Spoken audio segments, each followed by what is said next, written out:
What is going on, YouTube? It's your friend Anonymous Boss coming back at you with another video. We've got fancy music in the background because this is a fancy video where I show fancy books of fancy origins.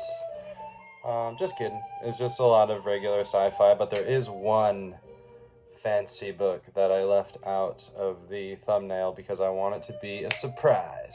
So anyways, it's almost my birthday. My birthday's coming up on the 8th. Today is the 2nd.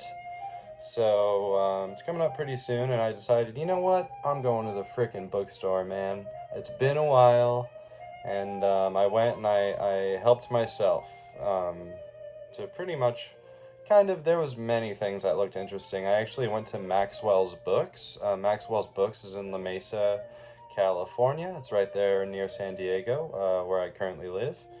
And Maxwell's Books, what can I say? It's a beautiful bookstore. It feels so great. It feels like it just feels awesome.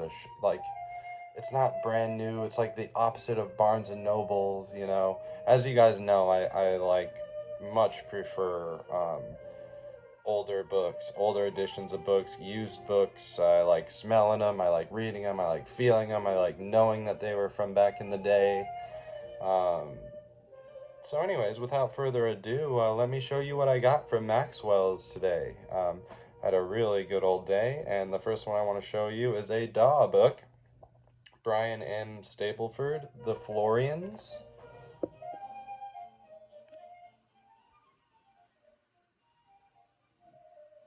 The Florans. There goes the spine. It's a really thin one, so it's one I might read soon just because, you know, I can knock it out in a few days. Why not? You know? So, the Daedalus mission. Once a colony ship has left Earth, it cannot be recalled, and it cannot be recontacted. The fate of these vessels and their cargoes, designated to be the seeds of new human worlds, remained a tantalizing mystery to those who stayed home. The mission of the scientific recontact ship, Daedalus, was to go out there and find out what happened, and if necessary, help out the colonists should their developing worlds have taken warped paths. The Florians is the story of the first flight of the Daedalus and its crew of 7. It launches a new series by the author of the novels of Star Pilot Granger, space adventures with a difference that have achieved high praise. On the world of the Florians, they did indeed find a planet in trouble, except that the inhabitants refused to admit it. So there goes a DAW book, The Florians. I think maybe the music is a little loud. Feel like I was kind of trying to talk over it a little bit, but anyways, The Florians, Stapleford. It's a DAW book. It's got an illustration, and let's see here. This is the first print from 1976. There she goes one more again, The Florians. Okay. Next one we got is River World and Other Stories by Philip Jose Farmer.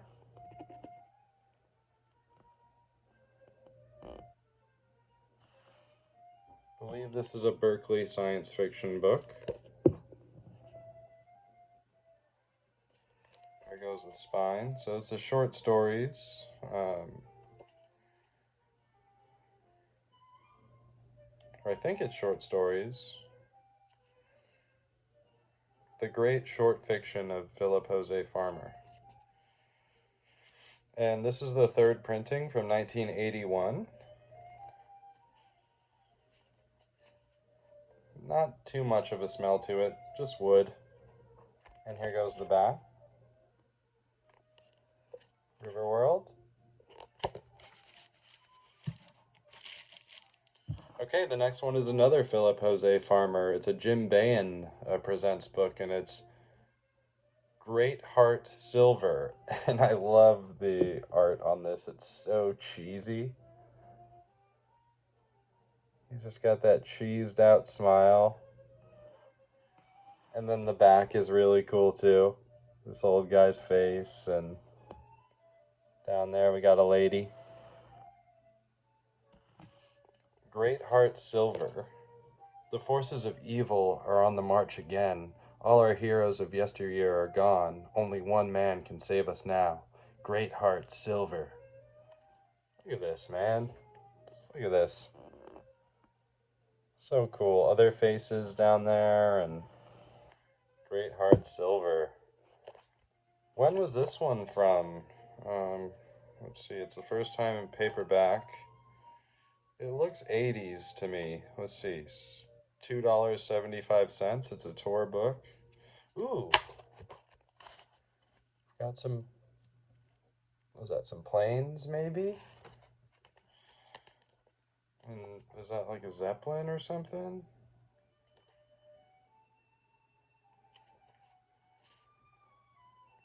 This is the first printing from 1982. I was right. 80s. Great Heart Silver. Philip Jose Farmer. I haven't read him yet, but I'm excited to get into it. Okay, the next couple, I have a few of these already. I really, really love these Ace edition Edgar Rice Burrows books. The first one I have is A Fighting Man of Mars.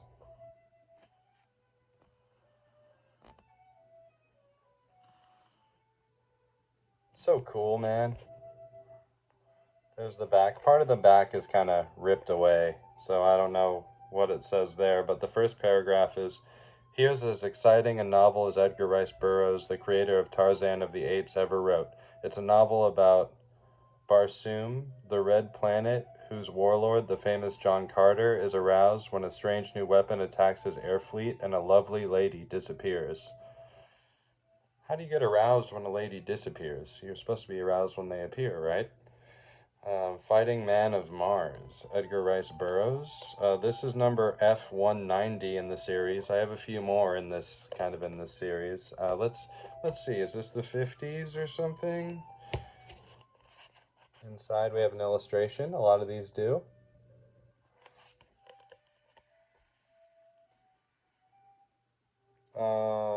Originally, this was published in 1931. The first hardcover. Was printed in the USA. When? I forget if we had problems with these or not. I believe it's the 50s. I would have to guess. The price of this was 40 cents. Sounds about 50s to me. And the next one is another one in that series. It's F221, also 40 cents. It's Lost on Venus.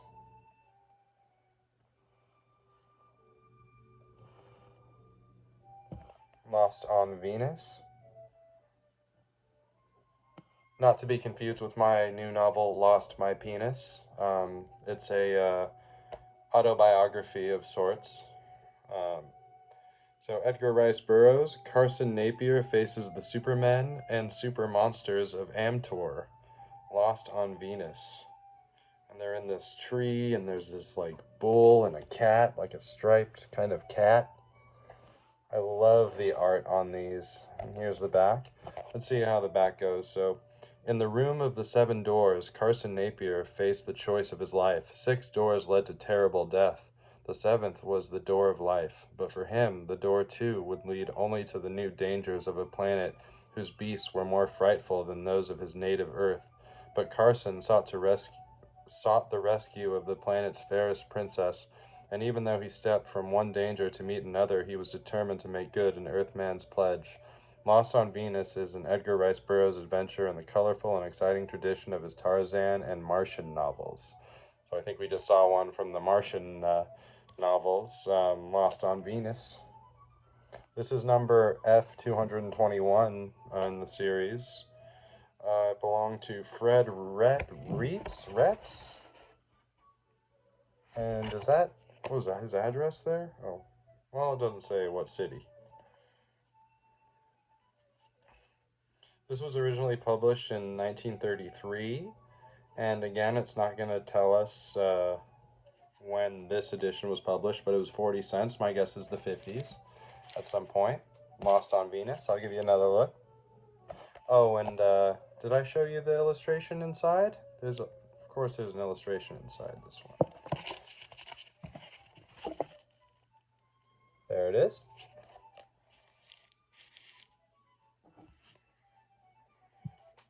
Okay. Oh, I didn't notice the... Oh, look at the corner on this one. I didn't notice that. Well, that's okay. You know what? Now it's gone. There it goes. What are you going to say? It's a vintage book. This is the Anome, Jack Vance.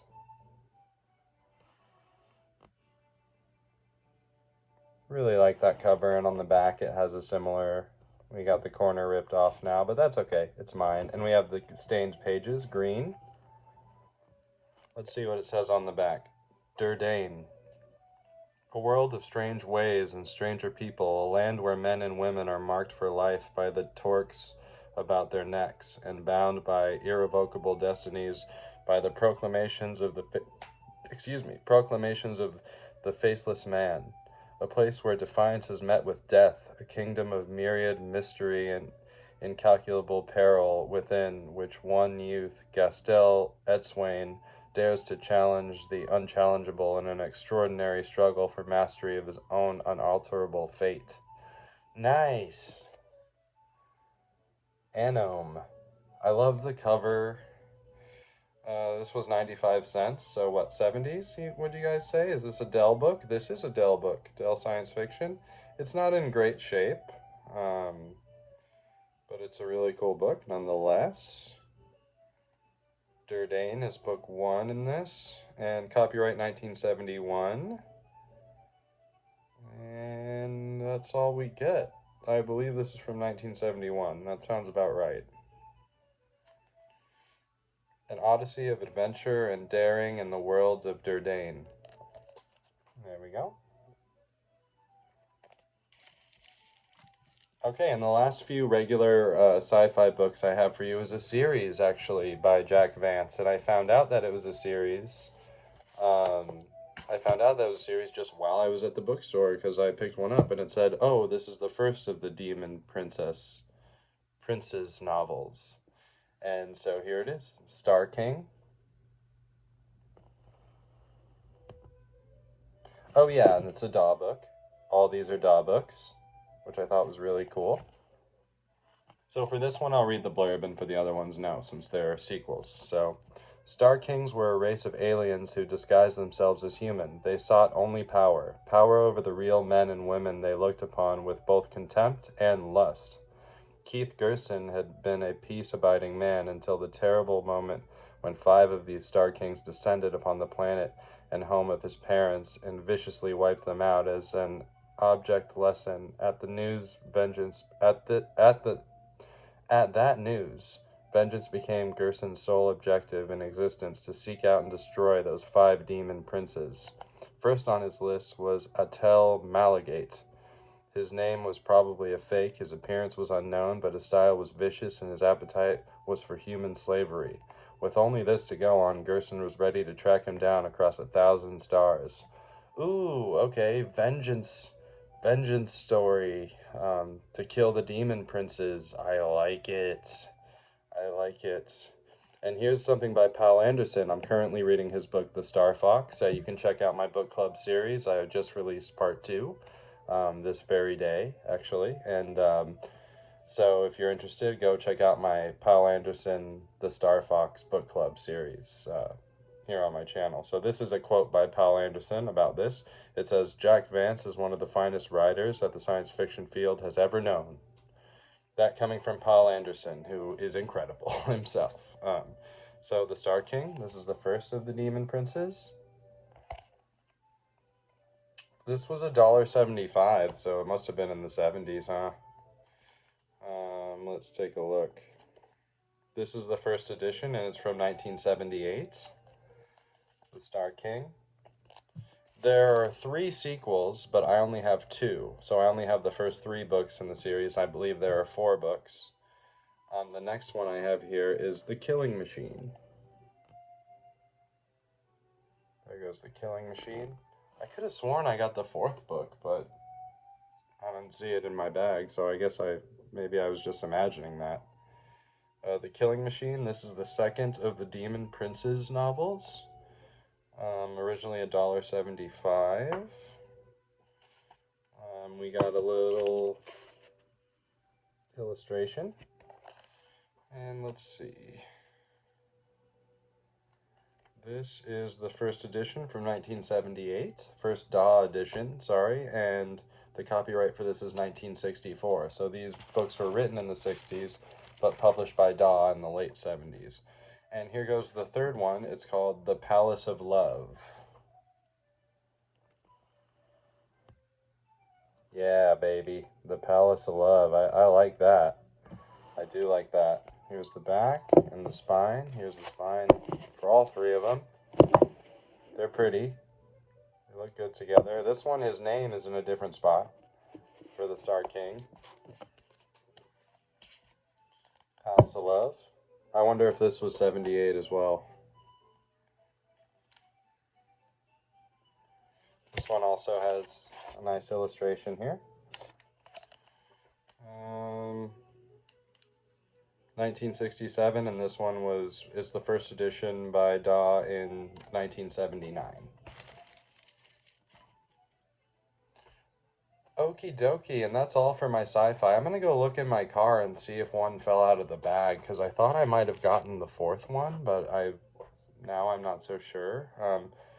Maybe I was just imagining that. But here goes a special book, and if you guys watched my video a couple videos ago, which you may or may not have, but I had a book by Henry Wadsworth Longfellow, and it was published in 1902, and it's the complete poetical works. It's a beautiful book, and I found another old book. This one is not as fanciful looking, but it is from 1895, and it's Robert Browning. There goes the spine on that. It is a complete poetical works of Browning, Robert Browning, and I never really had heard of him before, but the copyright on this,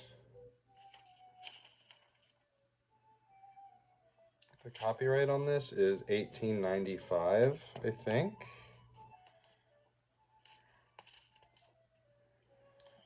It's a little bit small, but if you look right in here, it says that the copyright's from 1895, so it's pretty old, which I love.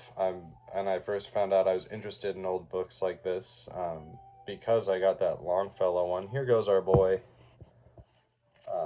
Robert Browning right there. I really am down with him. He's cool. I opened it to one random page, and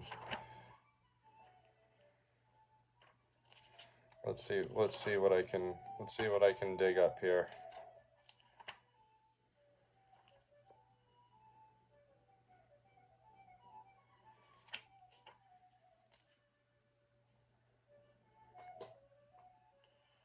My rash love lured her, each day must see some fear of hers effaced, some hope renewed. Then there will be surprises unforeseen, delights in store, I'll not regret the past. The light is placed above in the purple pane, and see my signal rises, Mildred's star. I saw it lovelier than now, it rises for the last time. If it sets, 'tis that reassuring sun may dawn. That's just a little bit. That's from a blot in the Scuccian, Scutcheon, Scuccian, a blot in the Scuccian. Anyways, Robert Browning, the complete poetical works. This is from 1895. So holding it in my hands is very like, oh wow, this is from the 1800s. Very, very old book, and with that, that's gonna go ahead and do it for this video today. So this is my second video of the day. I did this one, and I also did Star Fox Book Club Part 2. If you feel like it, if you got a little time, you want to check it out. I changed shirts in between, so that way it wouldn't be same shirt, two videos. But yeah, that's all I got for you guys today. Hope you guys are having a wonderful week, and it's always a pleasure to share with you guys what I have and what I'm interested in. And yeah, hope you guys have a kick-ass rest of the day, and I'll catch you later. Peace.